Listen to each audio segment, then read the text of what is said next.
Welcome to the daily briefing. I have just a couple things at the top. I'm happy to go into questions, of course. First, I'm sure many of you have seen that today is the Dutch Day of Mourning. Today we join King Willem-Alexander, Prime Minister Rutte, and all of the people of the Netherlands in mourning the loss of the 193 Dutch residents who died when Malaysian Airlines flight MH17 was downed over eastern Ukraine. No words can adequately express the sorrow the world feels over this loss. On behalf of the American people, we again extend our deepest condolences to the families and loved ones of the victims of this terrible tragedy. As the President said yesterday, we will work with the Netherlands to make sure that loved ones are recovered, that a proper investigation is conducted, and that those responsible for the downing of Flight MH17 are brought to justice. And second, a quick travel update for people. Excuse me. Secretary, as you saw, is in Jerusalem and Ramallah having some meetings today. He's met with President Abbas, Secretary General Ban Ki-moon, and Prime Minister Netanyahu, I think, is ongoing as well, that meeting. So has traveled there to continue discussions on the ceasefire. As we said, he's always happy to get on the plane and travel if he wants to and needs to. So with that. All right. I'm sure we'll get to Ukraine in a second, but I want to start with the Mideast. Okay. Two things. One, the FAA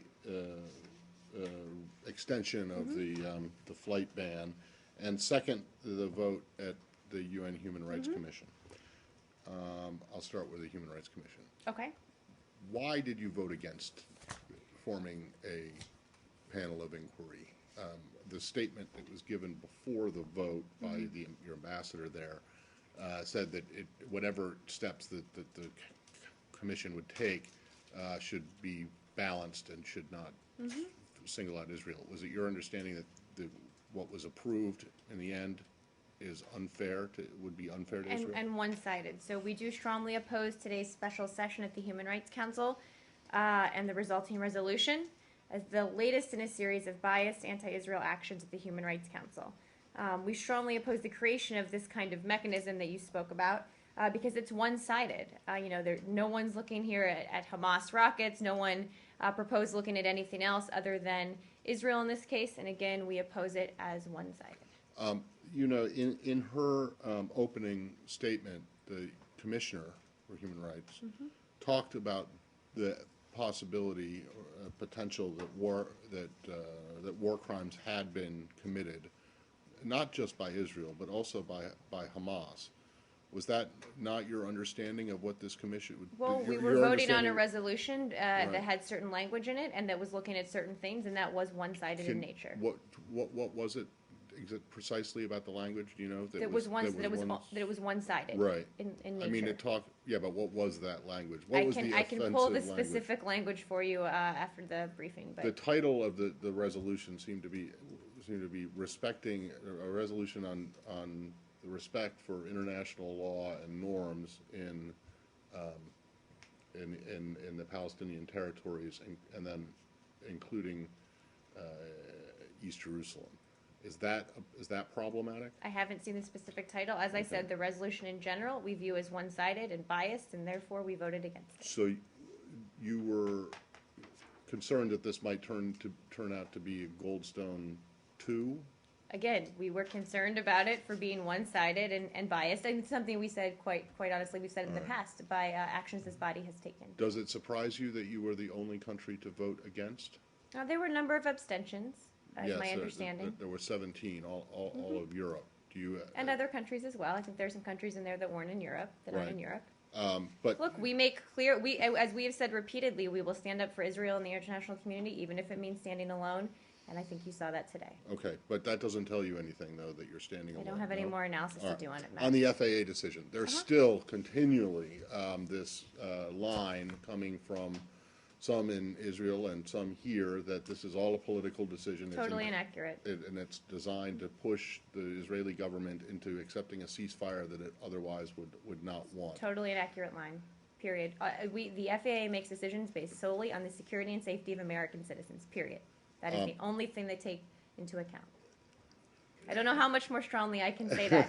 People can choose not to believe us, but those are the facts, and people aren't entitled to their own facts, but certainly they can have their own opinions. Okay. Do you know, were there any, aside from the call that Prime Minister Netanyahu made yet last night, I guess, and then his meetings in his meetings today. I presume that he brought it up again in the meetings with Senator. I don't have I'm a not readout asking you yet. to speak for that, but Yeah.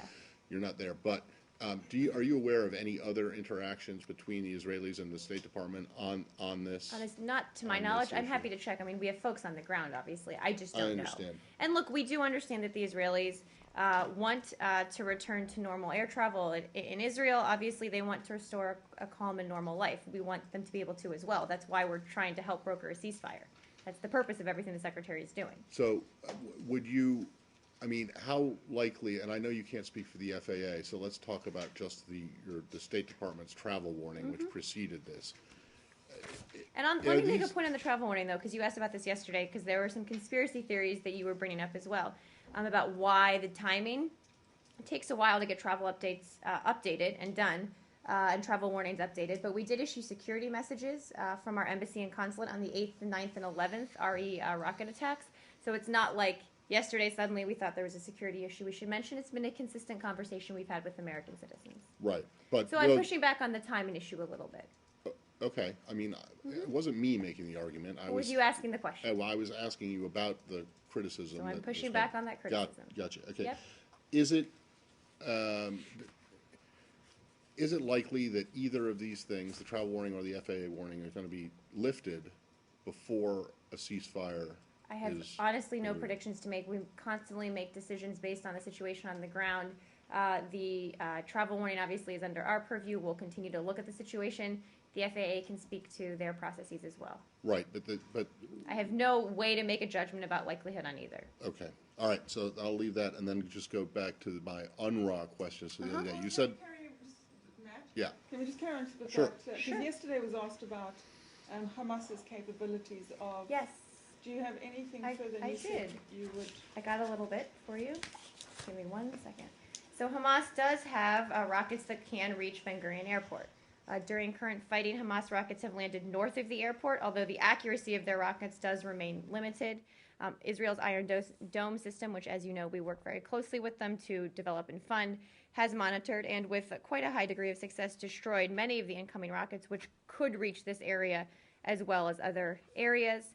Hamas's anti-aircraft missile capabilities are still being determined. We don't have confirmation that Hamas has launched heat-seeking anti-aircraft missiles during the current conflict, or that Hamas has access to the type of anti-aircraft missiles like those we saw Judge bring down Malaysian aircraft in Ukraine. So I tried to get a little more about the capabilities for you. Thank you very much for that. I mean, it's helpful to get perspective. Was that kind of thing taken into consideration? Do you know? I'm guessing all of that was taken into consideration. The FAA works very closely with the intelligence community, with people that do analysis on these kind of things before they make these determinations. So I'm assuming it was in this case. So when you said Hamas has not used heat-seeking, There's no confirmation that Okay. Hamas has launched heat-seeking anti-aircraft missiles during the current conflict. is it your assessment that they actually have these Not kinds to of my knowledge. weapons? I'm happy to check. I don't know the answer to that, Matt. Right.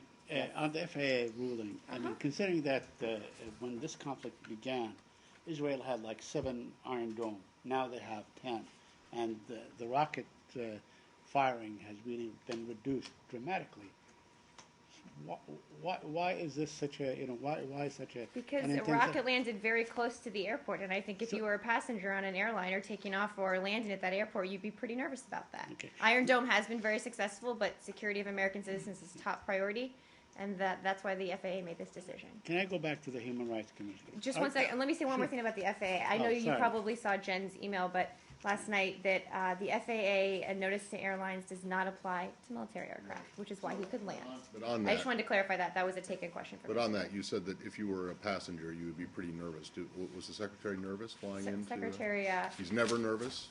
Secretary. Well, as you saw, we didn't announce the trip until it was done. No, I understand that, but you said that if you were a passenger on a plane Secretary's flying not in, nervous, Matt. Secretary he's is not very nervous. happy to be there meeting with people right And now. can you speak for your other colleagues? Was I'm anyone not- on the plane? This is a ridiculous line of questioning. Yes, No, it's Saeed, not, wait, because we're if going it's a back to danger, Saeed. it's a danger, and if it's not, if the secretary thinks it's We're not a going danger, back to that's Saeed. something else. I just wanted to follow up on the He Human was Rights very. Commission. He and our whole team were very comfortable Okay. landing at Ben Gurion. Which would seem to, I don't know, belie the FAA's concern. Take no? that up with the FAA. Yes. I would. Yeah, on the Human Rights Commission, are you opposed in principle to have any kind of commission to look into possible war crimes by either side. We're To go in- opposed to one-sided and biased inquiries of any kind. And that, you believe believe that this one today, this one is was. one-sided. Would have been, and what that's why i- we voted against okay, it. What in the language of this resolution that makes you say that it is one-sided? Well, I'm happy to see if there's specific language that we can point to. Again, it was what they would be evaluating in the resolution and in this commission of inquiry. What they would be looking at was purely on one side, which by definition I think makes it one-sided. So it's not really a knee-jerk kind of reaction as we have seen in the past. Every time there is, an effort to Well, look into unfortunately, the Israel's- Human Rights Council has often put forward one-sided documents. The international community has often put forward one-sided documents, and we have opposed those as well. Okay. Now, I asked you yesterday on the hospitals, the bombing of hospitals and so on. Both ABC News and NBC News, they followed, they accompanied medics and ambulances and so on and went into the hospitals and out and so on. And they saw no evidence of firing rockets from there. So what makes you think that these hospitals have been used to launch rockets or to hide rockets or to hide fighters and so Well, on? we You have solid evidence? generally speaking, not speaking about any specific hospital site or any specific target of Israeli activity, we have evidence throughout many years of Hamas using hospitals and schools, ambulances, other civilian places to hide rockets, to hide fighters. We've seen that throughout this conflict. Again, I'm not making a commentary on any one specific hospital or location, but we have seen that. We have seen Hamas do that in the past and have done that in this conflict. No, I just want to. And that's not acceptable. I think if you are, a Palestinian living in Gaza who just wants to go use a hospital or a school, you would not want Hamas using them to store rockets in. Okay. Now, let me ask you about the ceasefire points. Mm-hmm. It seems that the Egyptians, at least for now, are not flexible or unwilling to sort of introduce any new elements. I have no idea how you could even make that assessment. Everybody who's in these Well, negotiations is not talking about them publicly. We're talking The about them Egyptians privately. are talking about their proposal. Well, you're making one assessment, and I think that we are. I am not making it. They Well, you are. called They're them saying- inflexible. No, I said inflexible. They said that they Right. what they submitted or what they proposed last week stands. That's there's.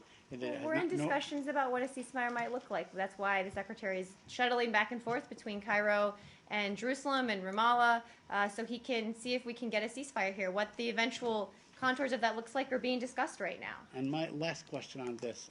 Today, the Palestinian Authority submitted to Secretary Kerry their own version of what a ceasefire agreement should look like. Do you have any reaction to I that? can't confirm that. I can't confirm that report, Saeed. You cannot confirm that I cannot report. confirm that report. I'm not going to comment on any of the rumors out there about what these negotiations look like. A line that should be familiar to everyone in this room. Although you won't comment on the Uh-huh. specifics, there was something that Tony Blinken said earlier today about demilitarization of Gaza. Mm-hmm. Are you more concerned with getting an immediate, just an end to the fighting right now, or is demilitarization something that would be later on? In other words, that's not necessarily a part of the negotiations going on now. Obviously, our top priority is getting a ceasefire and achieving a ceasefire. What the contours of that ceasefire will look like, I'm obviously not going to outline. But longer term, the issue of rocket fire does need to be addressed. We're very serious about that.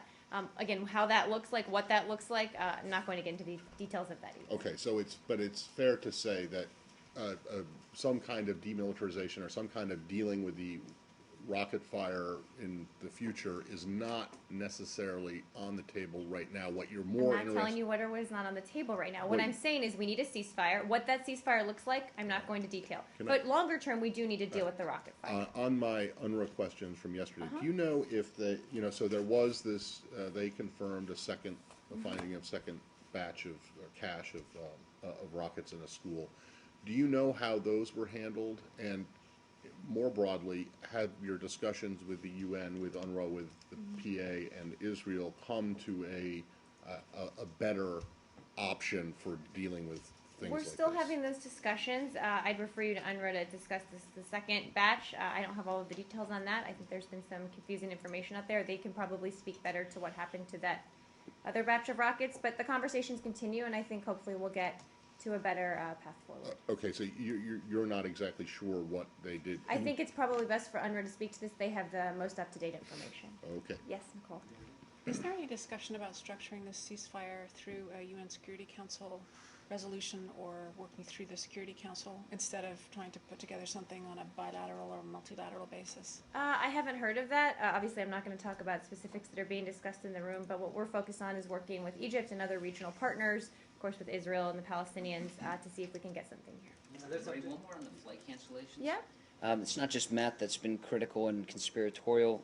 Senator Cruz, Been critical or You're being put in a conspiratorial. category with Senator Cruz, so let's see where this one goes. Senator, Can't wait for this. Thanks a Senator- lot, Lucas. That's not, You're welcome, Matt. well, Thank Lucas later. Senator Cruz just released a statement saying that the FAA's flight suspension in Israel is economic blackmail, and the Obama administration is It's doing ridiculous. this to punish Israel. It's ridiculous and offensive, quite frankly. The FAA takes its responsibilities very seriously. I will speak for them in that case. They make these decisions based solely on the security and safety of American citizens, period. For anyone to suggest otherwise, it's just ridiculous, Lucas. His argument is that tourism is an $11 billion industry for Israel, and that while these flights are canceled and Israel's losing money, the aid to Hamas continues. Well, we certainly care about Israel's tourism industry as well, but we care more about the rockets being stopped from coming into Israel to kill innocent civilians in Israel. We care more about getting a ceasefire, and we care more about protecting American citizens. So clearly, I think Senator Cruz is completely wrong on this. We make decisions about security based solely on what's in the best interest of American citizens. And look, one of the reasons, the main reason, if not, the Secretary Kerry is investing so much energy into getting a ceasefire is so Israel can return to normalcy. So they can return flights. So we can move past the travel warning. So Israelis and visitors and anyone don't have to run to bomb shelters because Hamas is firing rockets at them. So I urge him to take another look at his comments on But this. you can still fly to Beirut, can't you, and other hotspots around the country? The FAA has a full list of places that we don't fly. Someone asked about North Korea the other day. You cannot fly, I think, places in North Korea as well. So I would take a look at that. But there are times in parts of Ukraine, Crimea, we have warnings out as well. And these are all designed to protect American citizens here. And again, this is a temporary notice, a 24-hour notice. It's been renewed for another 24 hours. Our goal is to get this ceasefire in place as soon as possible so we don't have to take these steps. Very, if I may follow, just to follow up on Nicole's question, so what format this ceasefire should take. Back in 2009, there was resolution, UN Security Council Resolution 1860, and then in 2012, it was just an agreement.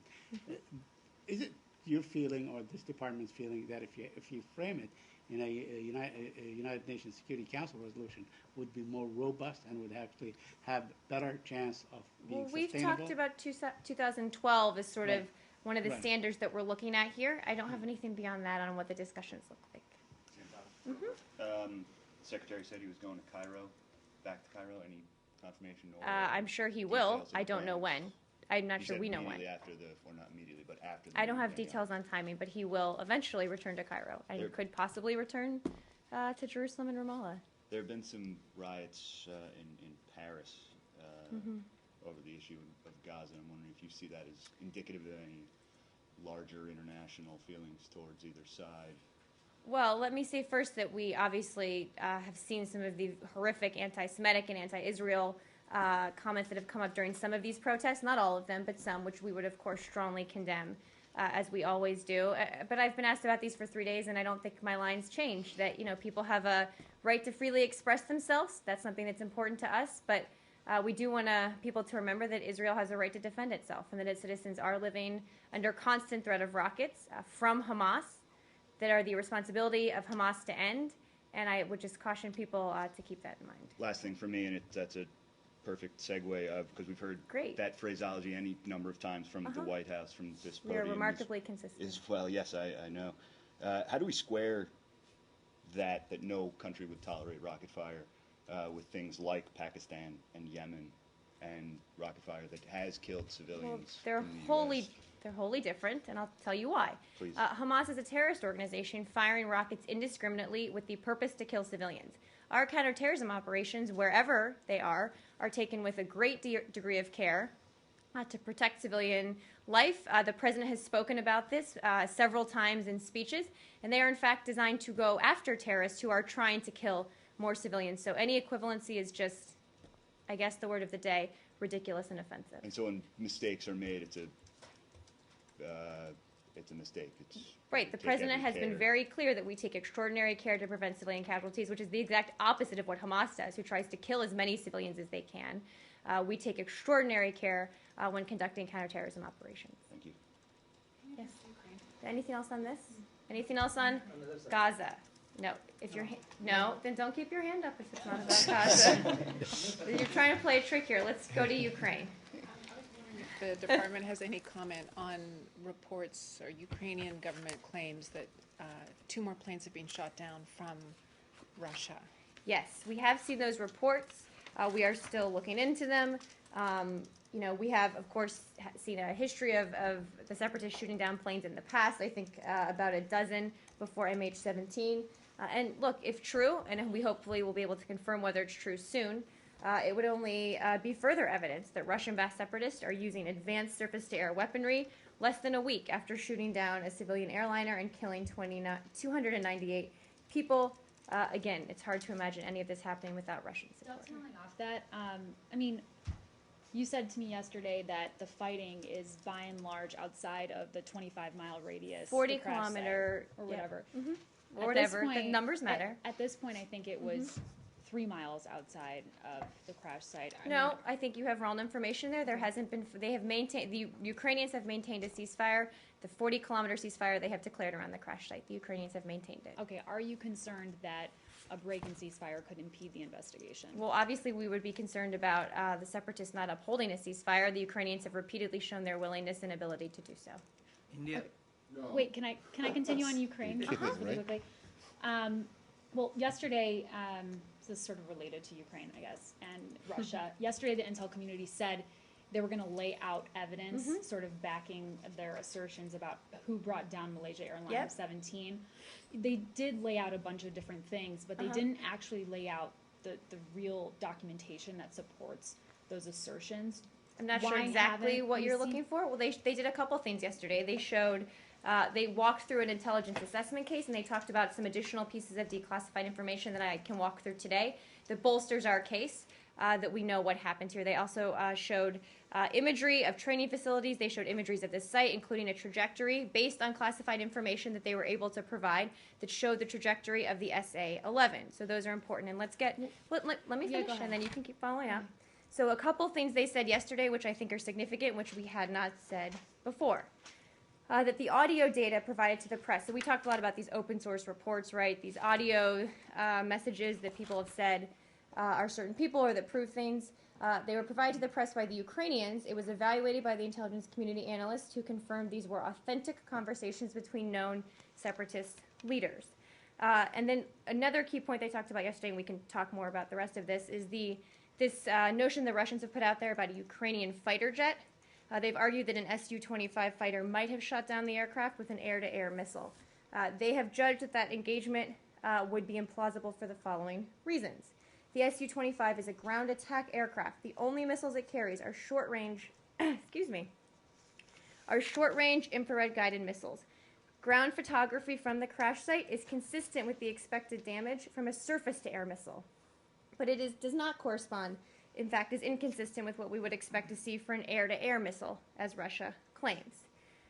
Third, Russia, this is a little separately here, has also released a map with the alleged locations of Ukrainian SA-11 units within range of the crash. This is another red herring they've put out there. We are confident that this information is incorrect. The nearest Ukrainian operational SA-11 unit is located well out of the range from both the launch and the crash sites. So part of their case yesterday was not only giving more information about what we know, but giving our professional technical assessment of some of the Russian claims that I think we have tried to increasingly knock down. When you said they showed evidence of this, what do you mean by that? They showed.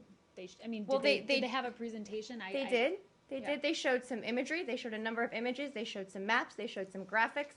I'm happy for you to get in touch with DNI Public Affairs, who can probably give you that packet. But they showed some. One of the maps that we actually have posted on our Facebook page in our Kiev embassy that shows the trajectory of the SA-11 missile. That trajectory is based on classified information. I can't detail all of what that information is, but that is based on the information we have. And some of the evidence U.S. is relying on are social media postings and videos made public by the Ukrainian government. Have those all been authenticated? Again, that's why I said the audio data, which is part of the social media, has been authenticated by the intelligence community analysts. Social media is obviously only one part of the puzzle here. It's something we look at, but obviously we back everything up to the extent that we can, when we can, with other intelligence as well. Marie, Matt. on your three things that you say were new. One, on the audio data being analyzed and being authenticated. That was not new yesterday. That was actually in the statement that the embassy in Kiev put out on Sunday morning before Secretary Kerry appeared on The intelligence community had on the authenticated all of it. It's my understanding that that was not all out there on Sunday, but I'm happy to check. Well, I believe it was, but I mean, Okay, there's well, no. I it disagree doesn't- with you, but I'm happy to check. What's the next thing? Well, you can look at the statement. Yep. It says that they've been authenticated. So I would say that wasn't new. Okay, happy to check. Secondly, I'm not sure that, I know that there were some suggestions that the Ukrainian fighter plane shot down this with a missile. So the but Russians have basically had a couple of alternative explanations. There was a Ukrainian fighter jet. I think the intelligence community went to great lengths yesterday to Right. show why that's not the case. The other, one of the other things they said was that it was a Ukrainian SA-11 system that the Ukrainians had fired. Again, I think they made very clear why that's not also the case. But the theory that, or I don't know what the suggestion isn't necessarily that the Ukrainian jet, I mean, you've discovered that the Ukrainian jet was in the vicinity, but it was not capable of shooting. No, I can't it down. confirm that there was even a Ukrainian jet. We have no confirmation that I have seen that there was a that there was Ukrainian even- jet. I'm not saying there wasn't, I just can't Right. confirm it. But regardless, the notion that this kind of Ukrainian jet the Russians are talking about could have done this with the kind of missile and the Okay. kind of debris we've seen, it just doesn't match up. Because I think the suggestion is that whoever fired this missile may have been shooting for that plane, like what we saw today in terms Which of the in no way shoot down. makes it better. Well, I'm not saying it does. I'm not saying it does at all. And but I it's don't not, know what the intentions are if whoever Right. was on the ground pushing the button. I don't. And the last thing about this. Clearly, I know the intentions were to launch a sophisticated missile and to kill people. Whether they were trying to kill Ukrainian military officers or civilians, we're still waiting to find out. Yeah, okay. I'm not arguing that one is better than the other. I know. I'm not saying that. I'm Responding just to saying. your question. And then on this trajectory thing that you said was put out by the I didn't say that was embassy new on- yesterday. We posted that a few days ago. Right. But I mean, if you just look at that, a layperson looking at it, it's a line drawn on a satellite photo with nothing to back it up, Well, as I said, it's based on a series of classified information, which we have to. which we are. We have to take the leap of faith to believe Well, that. Matt, we are right? trying to put as much out of this, Yeah. information out about this as possible. We are trying very hard to do so. It is a process that takes, I think, more time than any of us, certainly you or I, would like. But I Right. think I would make the point that it's much more time consuming to declassify real evidence than to make it up, which is what the Russians have been doing for days now. Okay. Well, be that as it may, are you saying that at some point We are the working IC to is hopeful that they will be able to? We're working put to get more information declassified and put out there as quickly as we can. It's just a difficult process. Okay, it but is. do you understand that given the conflicting claims, no matter how ridiculous you say the other side's version is, and no matter how implausible it might be, but saying that you've put together the imagery showing the route of Trajectory. this trajectory showing Just imagery. one piece. It's one piece Well, I of know, evidence. but anyone can draw a line on a map. They can. I mean, I'm not That's saying not that what our intelligence community does. That's not what the U.S. government does when we go out there and present a case to the world. We have to protect sensitive sources and methods. We have to, because if we don't, we won't be able to get this kind of information in the future if they're compromised because of a declassification. Believe me, I want to be able to declassify more. Right, They want to okay. be able to declassify more. And it's not about a leap of faith. We are laying out a very comprehensive argument based on a number of different pieces, right? So if you look at all of them in totality, Right. look at the entire picture. It presents a very compelling case about the kind of missile, where it was fired from. Those are the two key pieces, right? The kind of missile that took down this plane. We are very confident is an SA-11. We are very confident it was fired from Russian-controlled territory. We are very confident that the two alternate stories the Russians put forward aren't plausible. Who put their finger on the trigger? We still need to find that out. Right. But suffice to say, the Russian separatists, we believe, fired this in general, could not be doing what they're doing without the Russians, and responsibility lays at the feet of President Putin, not just for this, but for every incident that we have seen throughout this conflict. Period. So it's Putin whose fault this is. That's what you're saying? I think I was just Okay. pretty clear. So you said, but you say it's a very compelling case, but it is a circumstantial case, is it not? It is a case based on a number of different pieces of evidence, Matt. Across the board, a number of different pieces. Whether you're looking at what we talked about yesterday, whether you're looking at what we've seen on social media, whether you're looking at the kind of SA-11, which is a missile that essentially gets fired straight up, does what it does, and that's exactly what we saw in this case as well. So we've laid out a very detailed case. We will continue to declassify as much as we can. But again, we've been very open about our assessments here. The Russians have repeatedly lied about what's happening on the ground. They said there weren't troops in Crimea when there were troops all over Crimea. So there's just no credibility on their side. And I understand the need to put out more information, but look, the notion that they've shot down dozens, over a dozen planes now, and this is just the one that wasn't them, also just doesn't pass the common sense test. Okay, hold on a second. So, and I understand your desire to protect sources and methods, but we have here a incredible tragedy where, almost 300 people died. I agree. Is that protecting sources and methods are more important than getting No. to the bottom of who? Well, those two things aren't mutually exclusive here. A, we think an investigation can go forward that will get to the bottom of what happened here. We believe we do have a good assessment about the things I've talked about. The investigation about who did it specifically to a person is ongoing. But look, part of the reason we protect sources and methods is because we want to be able to see these things in the future if they tragically, something like this were to happen again in the same area, the way we found out information this time. So you're saying that, but just to be clear, that the imagery, the trajectory imagery that you have. and that one sheet, Right, exactly. I think it's a green That line. is, yes, that there are sources and methods for how you know that trajectory that people are concerned are going to be somehow Correct. tainted if, Correct. or- Not just tainted, but compromised. that are going to be compromised Yes. if you give, Correct. I mean, Well, okay, I guess, having spent 6 years in the intelligence I know, community, that's why I know that's there why- are a variety of ways we can figure these things out, many of which are quite sensitive and many of which I think we don't want to lose. So, All right. look, believe me, I'm pushing my colleagues at the DNI as much Okay. as I love these do you, conversations with you about this. We are pushing and they're pushing, and we'll see if we Okay. can get more. but do you, I mean, I have would no you expect, prediction. or you don't know? You don't expect more, or you? I have no idea. All right. I think there will be. I think we're just working through it. Okay, one other thing that's unrelated to the intel. Are you aware of the reports that several journalists have been detained or kidnapped? One a Ukrainian, the other one a Brit. Do you know anything about this? I saw some reports about some journalists. I think we're still trying to track down the facts there. I'll see if there's more after I get off. Okay, Ambassador Pyatt had tweeted something about one of the. Yeah, obviously we are concerned about these reports. Let me see if there's more details. Okay. I Yep. just wanted to ask you, you said the plane lays at Mr. Putin's feet just Yes. now. Does Yes. that mean that they are involved in issuing the orders to shoot down? I the didn't airplane? say that. I No. said that these Russian separatists, who we strongly believe fired this missile, would not be there operating without the support of President Putin and the Russian government, would not have been trained without the support of President Putin and the Russian government, would not be armed without the support of President Putin and the Russian government. They would not be there doing what they're doing, period. So they could fire an SA-11 without the support of President Putin and the Russian government. Yes, And direct also- responsibility lays there. Okay, I wanted to ask you also on the integrity of the crash site. Uh-huh. Yeah, who's in control now?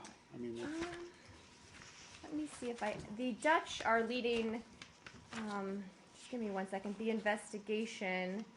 Just a couple quick updates. The black boxes are now in the United Kingdom. The reason for doing so is that the British have a specific kind of aircraft forensics laboratory needed, and the UK Air Accidents Investigation Branch is a highly respected and capable investigation authority. Let me answer a few more taken questions from yesterday, and then I'll get to your question, Saeed. Sure. Not all of the remains were tragically handed over yesterday. Potentially the remains of some 100 people are still missing. We don't have exact numbers. Obviously, it is critical that international investigators, led by the Dutch, receive immediate and full access to the crash site. In terms of access to this site, they have, on the ground in Ukraine, begun the difficult work of piecing together exactly what happened here. Today, we understand that they do have better access than they've had in the past days. We are, though, troubled by reports of looting, evidence tampering, and the failure to transport, as I just said, all of the remains of all of the victims to Kharkiv and into Dutch custody. So that is the latest I have in terms of the situation and the investigation. On Ukraine itself. On Ukraine? Yeah, on Ukraine. Based on the intelligence information that you released yesterday and what you have been saying today, it looks like it was a case of mistaken identity by the Ukrainian separatists that hit the Malaysian plane. That's not what they said at all. That's what you are concluding, right? No, that's not what I said either. I said we don't know yet the intentions of the people who fired the SA-11 from the pro-Russian separatist-controlled territory. We just don't know what their intentions are. So my question is... They may have been targeting a civilian airliner. They may have been targeting a Ukrainian fighter jet, which they've done over a dozen times now. Either way, they're clearly trying to kill people with an SA-11. So when the Malaysian Airlines was passing through that part, there were some other passenger planes which were crossing that area, including one of Air India, which was around 25 miles away from the Malaysian planes, and an plane carrying Indian Prime Minister was passed around 1 hour before that. I haven't heard that. Do you know from your intelligence information that any of these planes could have been a target or could have been hit by this I haven't heard. missiles here? I haven't heard that. Can you check? I can check. I haven't heard it though. One Ukraine? more. No, let's stay on Ukraine. Ukraine, one more. Okay. Thank you. Madam, what message do you have for the grieving families from this terrible incident? What they are asking the United Nations and the United States and the global community, are we safe to fly in the future, and what steps are you going to take in the future that such incident doesn't happen? Because many families believe not only these terrorists here in this area, but many other terrorists may have access also to the similar weapons, including in Pakistan or Afghanistan, and anybody could be the next target.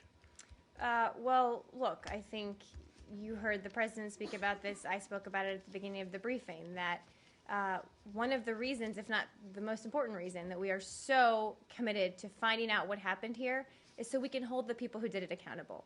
That people cannot get away with shooting civilian airliners out of the sky. That's just wholly unacceptable. And that countries that support these kind of separatists, like we've seen Russia do, also need to be held accountable. And that's why you've seen additional sanctions. That's why we've said there could be further steps, because that's just not something that we will allow, that we will stand by and watch, and we do need to get to the bottom of what happened here. Do you believe, madam, that other terrorists like Al-Qaeda in Pakistan or Abu al-Baghdadi in Iraq, who have challenged already India, US, and other countries, that they may have similar weapons? Yeah, I can check and see who else we think has these weapons. I just don't know that off the top of my Thank you, head. madam. Thank you. Marie, Yep. Senator, No, let's stay one in more on Ukraine. Ukraine. Senator Carl Levin called this an act of war. What is your response? Well, look, we've been very clear about what's happening in eastern Ukraine. You have separatists backed by a foreign country who have invaded and been killing people with impunity, who've been shooting down Ukrainian military jets, who've now taken down a civilian airliner, who've been terrorizing populations in eastern Ukraine.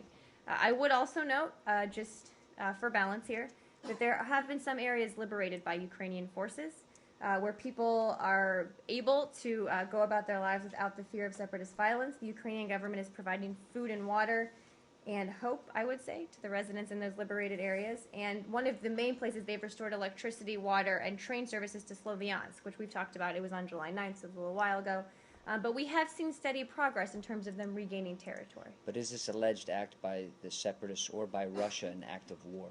I don't think I have any more terminology to put around it, Lucas. I'm happy to check and see. The act of terror? Happy to check and see if there's more terminology I'd like to put around it. When you say that the blame for this lies directly at President Putin's feet, does that also mean that you think that his call, some seemingly more conciliatory call yesterday for, to support a full and open investigation, you think that's duplicitous? Well, I just think that the words need to be backed up by actions, which unfortunately we haven't seen very much of from the Russians lately. Gotcha.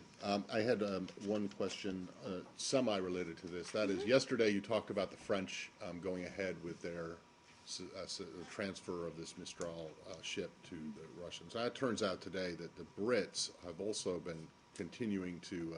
I don't think that's actually is that not correct? Accurate, no, and I'm not sure it's in my book here.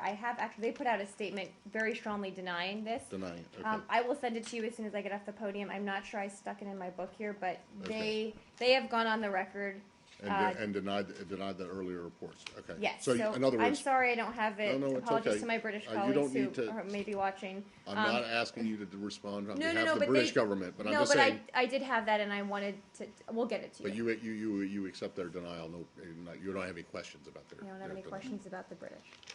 Turkey? Period, sort of full stop. Well, we have big Ever? questions about whether they would go through with something like that, yes. So what is the latest? How long ago, or how many days has it been that you've raised it?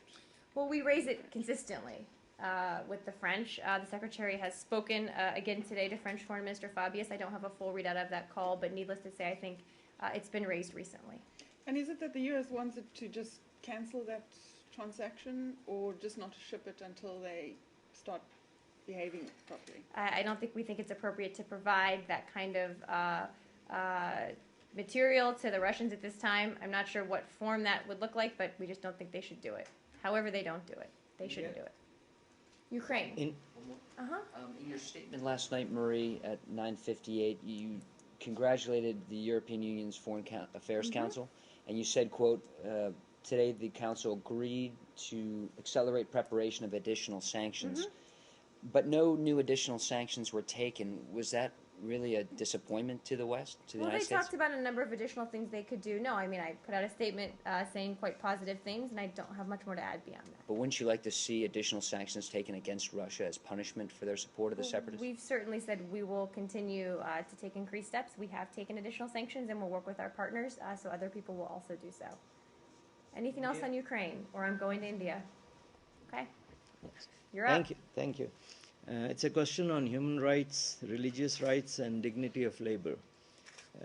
Shiv Sena, a political party which is a Hindu party, as you can see from the name, did force feed a worker during his fasting during Ramadan. And because we always raise voices against human rights and police rights. Do you have a reaction to that? We are aware of the alleged reports and video, I think, of these MPs forcing a fasting Muslim to eat during Ramadan. We, of course, would expect any allegation of this kind of assault would be dealt with under Indian law. Broadly speaking, of course, religious freedom and human rights are pillars of our foreign policy and call upon government officials at all levels to promote religious freedom and ensure accountability for all incidents that disrespect, violate, or harm individual rights, such as this one.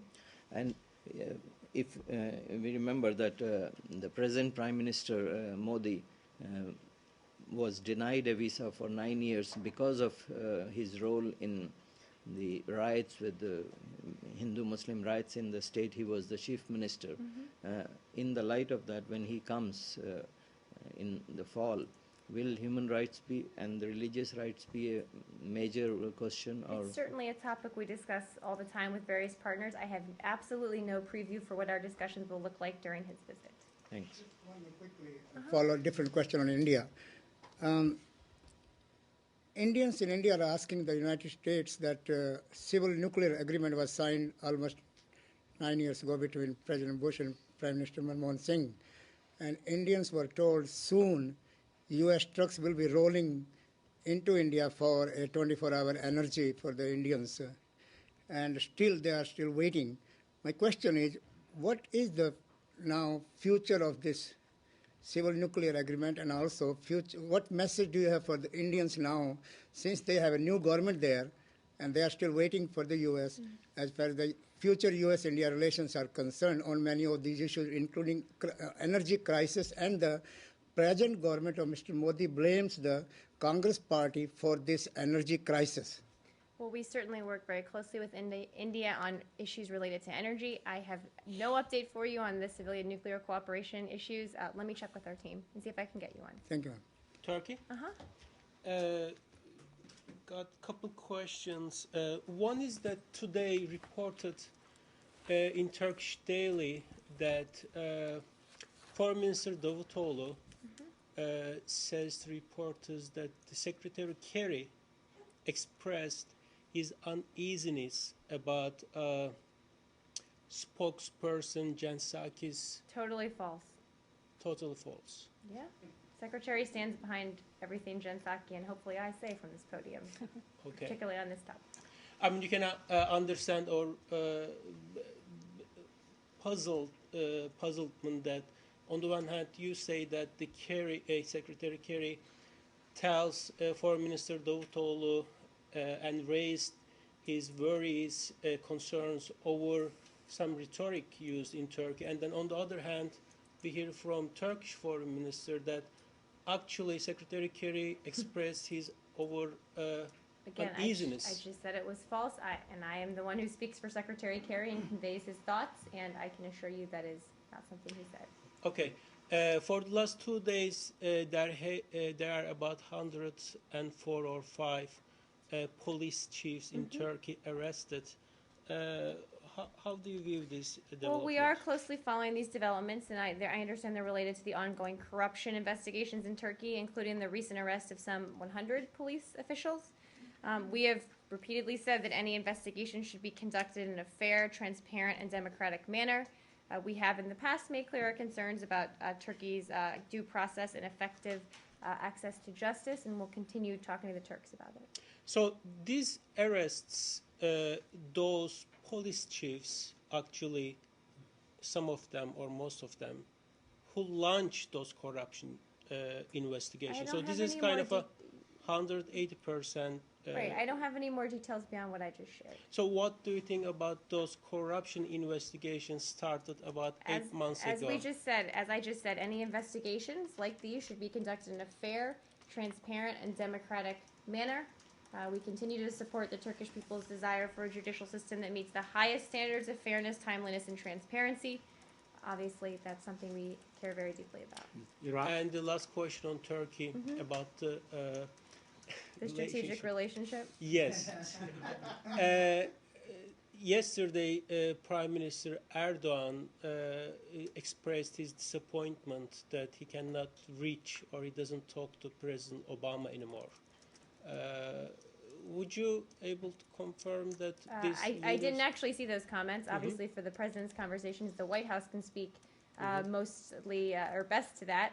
In terms of the secretary's conversations, obviously he speaks all the time with the Foreign Minister Davutoğlu. He spoke with him twice yesterday. Spoke with him a number of times over the last few days as well. So we have an ongoing dialogue. On Afghanistan. Let's do Iraq and then Afghanistan. Very quickly, the parliament failed today to choose a president. Now the problem, if they don't do it tomorrow, then they will miss the deadline because next week is the Eid Well, they've al-Fitr. said they will meet tomorrow and we'll vote tomorrow. Could you very quickly tell us what Mr. McGurk is doing now? Brett McGurk? Yeah. He's back in the United States. He's He back was in the- testifying on Capitol Hill today. On Afghanistan? One thing about he said that ISIS is not just a terrorist organization, but a full army and is more powerful than Al Qaeda. Can you comment? I haven't seen I didn't watch his entire hearing this morning. Let me take a look at what he said. Clearly, they have significant military capabilities, though. That is true. Yes. Do you have something to say on the suspension of auditing of ballots in Afghanistan and how it's going to delay the process? So the United Nations, who is running this, or as part of this, has said that it will restart tomorrow. The vote counting will restart tomorrow. Look, given the complexity and unprecedented scope of this effort, it's not surprising that issues arise. They will arise during the process. That we need pauses to assess and address any concerns must be taken.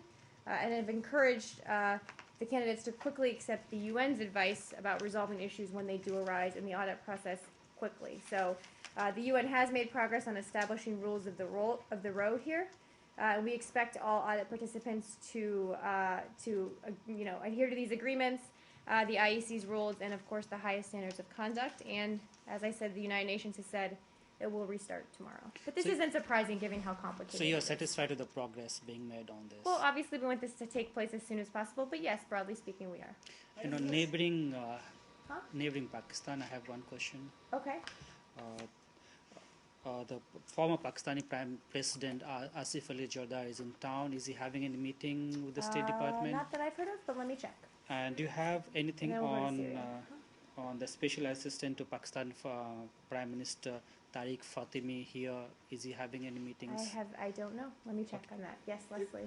Marie, do you know anything, have you been updated on these, are UN agencies hoping to make their first cross-border aid deliveries under the new UN resolution either this week? Do you know when that's going to be? Or? Are you talking about Syria? Yeah. Let me check. I don't. I know there's some timing issues here. Let me check on what they are. On Syria? Okay. Just a couple days ago, 8 different FSA units issued a declaration in which they rejected Jabhat al-Nusra, Al-Qaeda affiliated group, because they are now Jabhat al-Nusra apparently in that same declaration withdrew from Aleppo and now attack moderate Free Syrian Army brigades on northern Syria. So under circumstances now the Syrian moderate forces fighting with al-Nusra, ISIS, and Syrian regime. Well, we've always said that the moderate opposition is fighting on several fronts here. They're fighting the regime, they're fighting the terrorists, which are, of course, Nusra and ISIL, or ISIS in Syria, I guess. So we've always said for a long time that they are fighting on 2 fronts, which is why it's so important for us to continue to support them, increase that support in any way we can. So what you exactly say, increase the support and continue the support. You have been using this rhetoric for about 2 years, and we've consistently increased our support. We announced another additional round of support a few months ago, maybe now it was, or a month and a half ago, in May, I think, in June when the president spoke at West Point, and then after that. So we've continued to increase our support. But that 500 million, I think you're talking about, will not reach. I'm not just talking about 500 million. There was a variety of support we talked about then. I'm happy to bring those details back up for you. With your indulgence, can I go back together just for a very quick okay. Khalid Mash'al, the head of the Hamas Politburo, just now in a press conference, he said they have 2 I love when things happen when I'm up here and I haven't seen them. Yeah. He said they have 2 conditions for demilitarizing: to end the occupation and to end the settlement. That's not too unreasonable. I mean, you support both, right? Again, Zaid, what we're focused on right now is getting an immediate ceasefire to end the hostilities here. Back to Syria for a second? Yeah. The Washington Post had a lead editorial that was very critical of the administration's response to Syria of late, saying, I think they write that editorial every few months and just change the date, actually. Seriously, you should do a word cloud and compare them. One of the accusations was that there's no senior envoy to unite the moderate Syrian and Iraqi forces to combat Daniel ISIS. Rubinstein would probably disagree with that. We have a number of people at the State Department working on Syria. We do have an envoy, as you all know. And a number of other folks working on it as well. And called the plans to fight the Islamic State, quote, pathetically underpowered. I don't even want to venture a guess as to what that means. And we have consistently said we will support the moderate opposition. We have increased our support because we believe it's important. But look, this is a tough challenge, one that sometimes the complexities of that challenge do not end up in the Washington Post editorial page. But don't you need Congress to give you the funds to arm the moderates? Well, in terms of the funding we've talked about based on the Levin Amendment, yes, obviously we do need funding from Congress. We've consistently worked with Congress to increase our support to the moderate opposition, and we'll keep doing so. But Congress, they're looking like they're not going to do this for... Well, I think it's easy for members of Congress to come out and say we should do more and then vote no. Somehow those 2 things are not compatible in my view. And just one subject, in Egypt, can you confirm that your colleague Jen Psaki and Secretary Kerry were given the wand treatment? I got asked about this yesterday. Those were very bizarre reports. It was sort of standard procedure that happens in many places. I talked to them on the ground, and they were, quite frankly, surprised by some of the tweets coming out of there. It was very nothing out of the ordinary. But it's not offensive for a senior... It's not offensive? I talked to them on the ground. I don't think all of those reports were accurate, Nicole, and I talked to the folks on the ground, not just the people on Twitter, and they said that there was really nothing to this, and it got blown quite out of proportion. I try not to talk to people on Twitter as much as possible. But do you find it offensive that a senior administration Well, I don't think official... those reports were all true, Lucas, is what I'm saying. This was the secretary was walking into a meeting, walked right through. Again, I talked to them, and they said there was nothing out of the ordinary about this. So. Through a metal detector or through a... I think he just walked in the door. There may have been a metal detector there, but there's really no story here, I promise you. There are pictures show that Mr. Secretary being searched, actually. I don't think that is, in any sense of the word, true. So we can check on that, but I think that's inaccurate. Madam, if I may go back to Afghanistan and Pakistan, please. Afghanistan. If these two candidates doesn't come to an agreement, let's say from UN and international community or pressure, why don't let the both candidates run the country? First time in the history, two presidents You're have proposing a new government structure for Afghanistan. Well, that's an interesting idea. We have in place a process to audit all of the votes that both candidates have agreed to. As you know, when Secretary Kerry was there, that process is moving forward, and we look forward to the conclusion of that process and having a new president of Afghanistan at some point. Pakistan. Great. Major General, spokesman for the Pakistani military, Salim Bajwa, he said that his country has extended his operation against the terrorists there in the country. Now, he said that these terrorists are running around the country, different locations. So are the people of innocent Pakistanis. Now, Pakistan has almost 1 million refugees in their own country and running from the fear of these terrorists. One, if Pakistan has asked any U.S. help as far as helping these refugees, and also the Imran Khan has said that August 14 will be the darkest day in Pakistan because they will shut down the entire country against the present government of Nawaz Sharif because it has failed the country. I haven't seen those comments, but in terms of the refugee issue and displaced persons, not refugees, the government of Pakistan has been working with the appropriate international and donor organizations to ensure assistance is in place for displaced people and their families. The United States government is a major contributor to such organizations. We are standing by ready to assist. Our contributions at present total over $8 million. Primarily through partnerships with the government of Pakistan, the UN World Food Program that uses donor funds to help mill, process, transport, and deliver flour, so in the food realm populations in need. We are also working with local and international NGOs to conduct assessments and provide additional assistance to IDPs as well. And have they asked any help as far as extending this operation and going? Well, this is entirely Pakistani-led and executed operation. Thank you. Let's be clear about that. So this week, U.S. announced, I think, 9.3 million aid to Pakistan for these IDPs. So this 9.3 is in addition to 8 million? Or I in can part check of on it? that. It sounds like it is. Let me check. Yes. Can I just go back to the plane investigation, not intel, but Yeah. just the plane investigation? Given your suspicions, your allegations against the Russians, are you objecting, or would you object to a Russian role in the investigation? I know you've been asked this before. Yeah, well, I don't think I have. Just slightly different ways. It's a good question. Look, the best thing the Russians could do, honestly, to help the investigation is to use their influence with the separatists to allow access. Yeah. To make sure looting stops, to let the investigators get in there, to make sure the remains are recovered and returned. So that's really the best thing the Russians could do to help at this point. But your statement just a few minutes ago, saying the blame for this lies ultimately with. So use your influence with the people who did it to allow access. Lies with President Putin. I'm just wondering. I mean, is it appropriate in your to be a part of the official for them investigation? for Russian aviation experts to be involved in this, or is that? Do you think I'm not sure there's a reason for them to be, as I just said. Well, they're part of ICAO. Right, but ICAO is not running the investigation. The Dutch are, and the United States Right. is a part of the investigation because it was a U.S. manufactured aircraft. There's certain ways countries become parts of investigations. The All UK right. is with the Well, black if you're boxes. right, it was a Russian missile that took it down, so there's a Russian aspect to it too. Look, the if best you're thing they right. could do, and what we would encourage them to do to help, is to push the separatists to allow access. So you don't.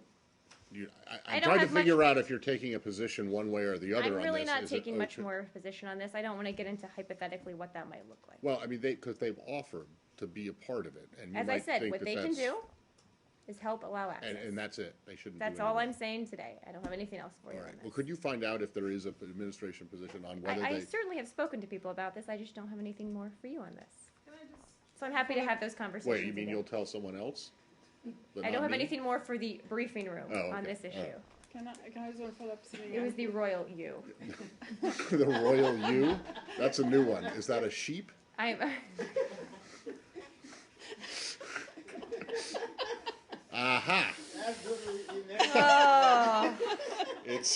It's a female sheep How with was a I crown. gone for 20 days without you guys? I can't. The depths of my missing you guys. That one have- came out of the I was like, Out of it's nowhere. sideball. Okay. Let's do a few more I just want to ask and about, wrap it up. I'm sorry, I stepped out.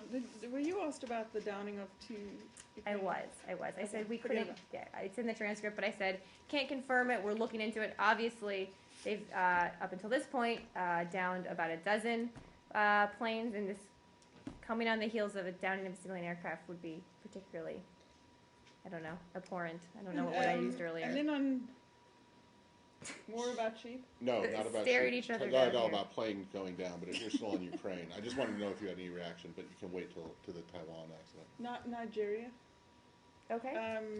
You know, there've been an increased spate of these attacks from Boko Haram, and I was wondering, and they seem to be taking over large areas of Borneo area. What has happened to the U.S.-Nigerian cooperation to kind of rein in this Yeah, group? it's ongoing, and we still remain committed to helping the government of Nigeria address this threat. We do believe that reports are accurate, I think from several days ago, that Boko Haram militants captured the town of Damboa in Borno State and killed, I think, 100 civilians in the process. So, look, we strongly condemn this incident, any incidents like this, and we're trying to help the Nigerians, but it is a tough fight here. On the Taiwan crash, any? I don't have anything on that. Let me see. No, if I can get well, something. not. I mean, in terms of. Well, can I put the question out there? Then, Yeah, in terms of yeah. potential U.S. citizens who might have been. I have Might have been. zero for you on that. Let me check. Thank you. Anything else? Thank you.